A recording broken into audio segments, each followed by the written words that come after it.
Bu yana ona Farash ota kelyapti-yu. 10 ta tuxum berib turing.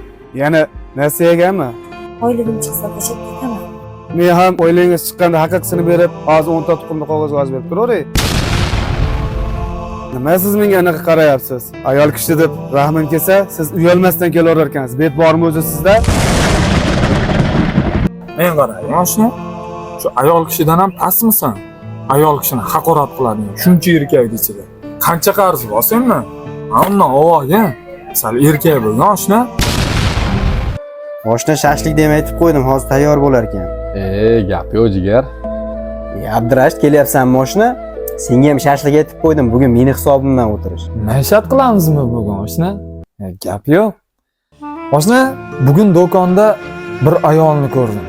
Muhtoj bo'lib qolibdi shekilli 10 dona tuxumni qarzga so'rayapti. Ana shu ayol kimligini bilasanmi? U seni tug'ishgan opang.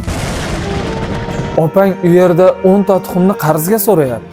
Sen bizga xotom-toyliq qilib, bizga go'sht yedirmoqchisan-da? Hey, haqiqiy erkak ko'chadagi oshnalarini emas, birinchi o'zini yaqinlarini to'ydirib qo'yadi.